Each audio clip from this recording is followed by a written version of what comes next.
বৈষম্য বিরোধী ছাত্র আন্দোলনের ডাকে সাড়া দিয়ে এদেশের ছাত্র জনতার যে অভ্যুত্থান হয়েছে, সেই অভ্যুত্থানে আমাদের অসংখ্য হিন্দু ভাইও কিন্তু শহীদ হয়েছে। বৈষম্য বিরোধী ছাত্র আন্দোলন ছিল এদেশের সর্বস্তরের সকল মানুষের আন্দোলন।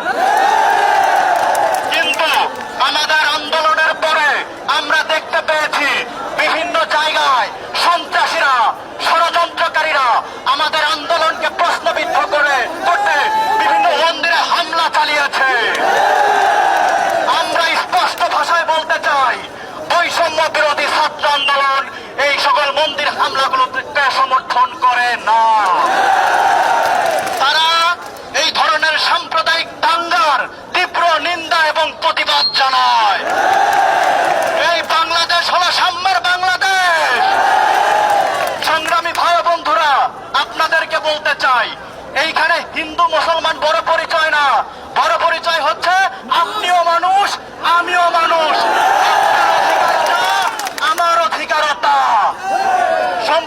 মানবিক মর্যাদায় আপনার যতটা অধিকার, আমার ঠিক ততটাই অধিকার।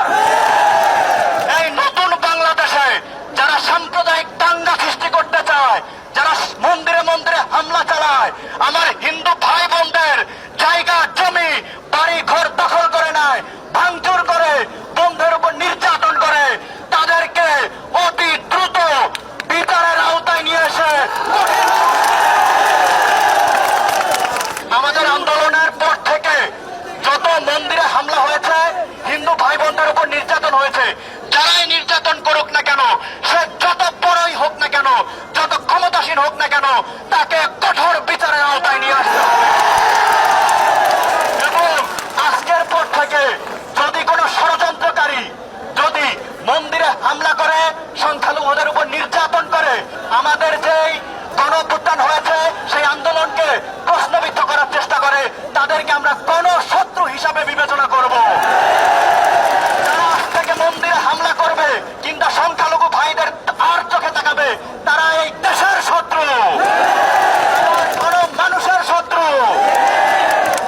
বৈষম্য বিরোধী ছাত্র আন্দোলনের ছাত্র জনতা যারা আছে, তারা হিন্দু ভাইদের নিরাপত্তা দিবে এবং তারা নিরাপত্তা দিবে এবং আজ থেকে কোন মন্দিরে কোন সংখ্যালঘুদের উপর নির্যাতন করা চলবে না। এবং আপনাদের প্রত্যেক জেলায় কিন্তু সেনাবাহিনী আছে।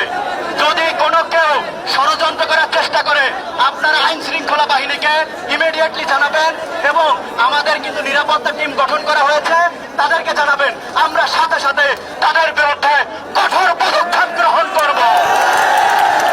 বাংলাদেশের স্বাধীনতা পেয়েছি, সেদিন থেকেই আমরা আমাদের প্রতিনিধি সহ সকল ছাত্র জনতাকে আহ্বান জানিয়েছি, আপনারা মন্দিরগুলোতে গিয়ে গিয়ে পাহারা দিবেন, সকলের নিরাপত্তা নিশ্চিত করবেন। আমরা এখন আবারও ঘোষণা করছি, আমরা আমাদের প্রতিটি ছাত্র জনতাকে বলতে চাই, আপনারা আপনাদের পাশের আমাদের হিন্দু ভাইদের পাশে গিয়ে দাঁড়ান, মন্দিরগুলোকে নিজেদের উপাসনার মনে করে নিজেরা নিরাপত্তা দিবেন। কোন ধরনের নির্যাতন, কোন ধরনের বাস্তুচ্যুত আমরা সমর্থন করি না।